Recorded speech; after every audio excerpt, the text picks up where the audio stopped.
Thank you. Thank you so very much, Carol. And yes, I wish I'd met you a long time ago too. You know, you are actually incredibly inspirational, and we're incredibly lucky that you support so many organizations, but have been a dear friend to each and every one of them.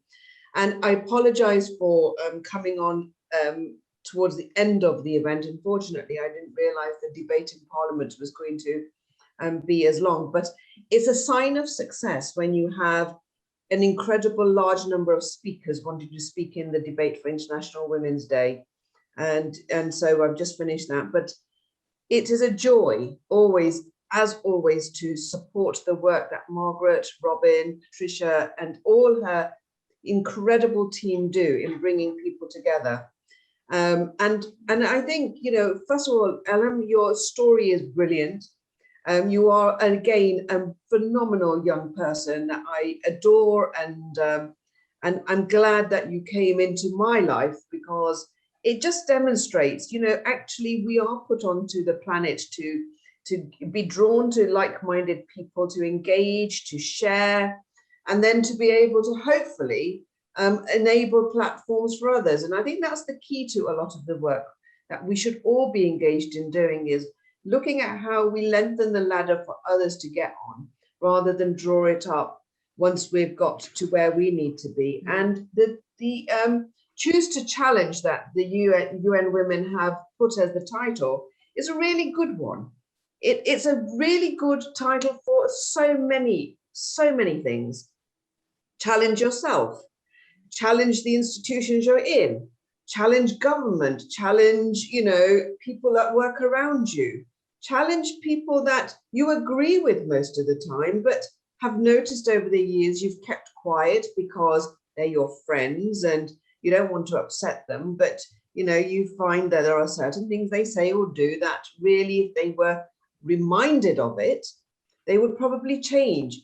So I think there's a great push behind the phraseology of Choose to Challenge. It's a powerful 3-worded sentence, and I think in it we can do so much. I've been involved in looking and challenging for as far back as I can remember, and I want to say right from the onstart that challenge is difficult.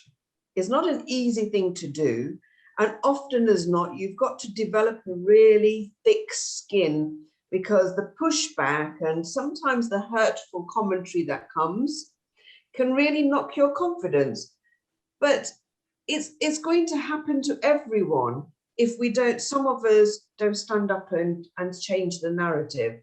As a little girl growing up in the UK, it was incredibly difficult to be, one, a girl, two, a girl of colour.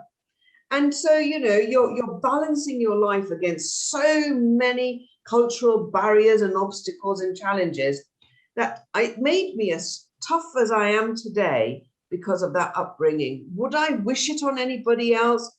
Perhaps not. But at the same time, what it made me realize was that I was a much stronger, tougher person than people took me to be. And it also made me realize that I had to be sometimes the voice for somebody else, because they didn't always have the circumstances to be able to do and say and be the way I am. I remember my first time my father got really annoyed with me. And you know, and I reminded him, I said, you know, Dad, I'm like this because 50% of what I am belongs to you. So, you know, if I'm pig-headed and I'm determined and I want to see something and I'm determined to do it, then blame yourself, because, you know, our traits are from our parents. But going on to the much wider issues, I came into activism when I saw racial discrimination at its worst. And as a teenager growing up, constantly walking down the street and having people call you names and thinking it was all right, you know, having people say nasty things about you was okay, and it wasn't okay, and I wasn't going to let it be okay.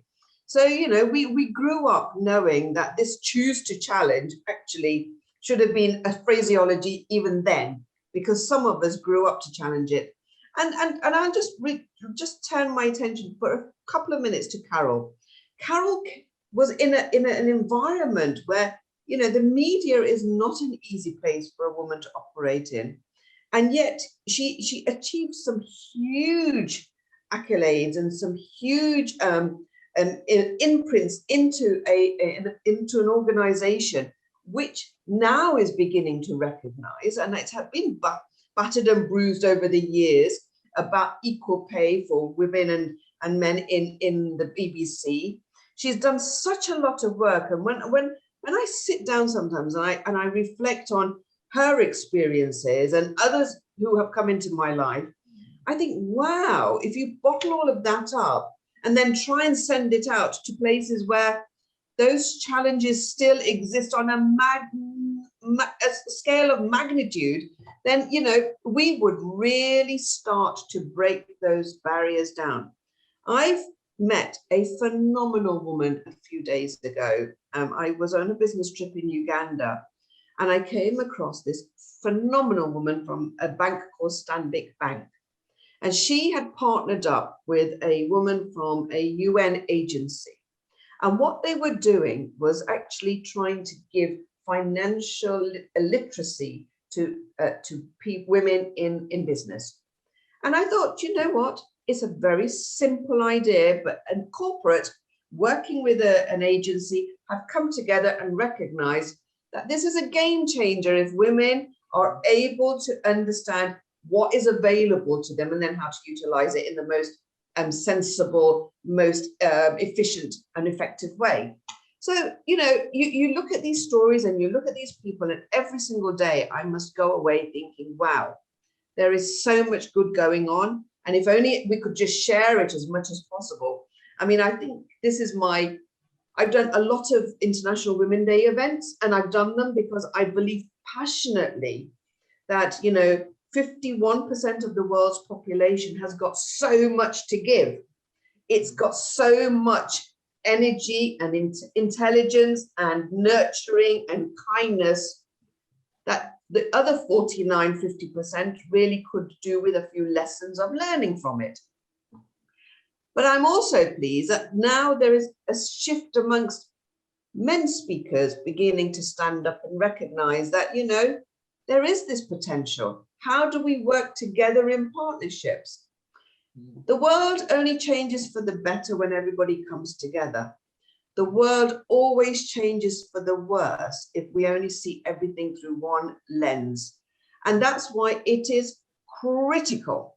It is critical that we actually get as much diversity onto boards, into government, into corporate world, into the NGO world, into every single facet of our life. Because unless there is that diversity of thinking, I'm afraid you just repeat what you've been doing for the last X amount of years. Nothing changes. And to be quite frank, it's pretty boring for the rest of us. Because for the rest of us who want to see greater acceptance of new ideas and new people and new, you know, whether it's from a new age perspective or whether it's from an experience perspective or a ethnic perspective, they actually enhance the debate. And COVID has taught us all one thing. We are incredibly interdependent on each other. Unless every single person on this planet is going to be immune to COVID-19, none of us 7 billion are safe. So we have got to make sure that we actually reach out and aren't selfish, that we don't want to share our wealth to be able to ensure that the COVID vaccinations reach every single person on the planet, because ultimately we will be sitting in lockdowns forevermore if we're not going to be that wide enough of thinking.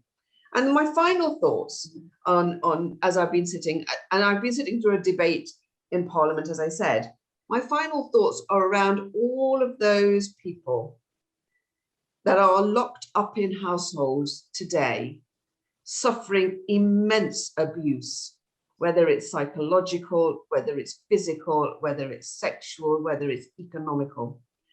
All of those people have absolute no voice. And many of them will be women. Many of them are women. And many of them are now expected to not only manage in a challenging situation for themselves, but they've got to protect their children. They've got to try and school their children when they may not even have the skill sets to be able to do it. So when we come out of this horrible, horrible pandemic, we need to promise ourselves that we will have to do the biggest reach out to people in our communities to make sure that we are there as support mechanisms for them, so that they have a shoulder, a helping hand, a sympathetic voice, and somebody who will be able to be their friend, just like the 80 plus or whatever numbers of people are on this call today, and the numbers of people who are watching live online. I need us all to make a pledge to ourselves that we will pledge to give time to others. And I'm going to go back and finish on one sentence, and that is, Carol, you are doing phenomenal work around people who are dealing with grief and bereavement. Those messages will help other people recover. Please make sure that that reach, and anybody on this call today, on this line today, this conference today, please see what you can do to make sure that the messages around dealing with grief, dealing with bereavement, dealing with loneliness, dealing with mental health. Let's all work together to share how we can manage that. Thank you so very much.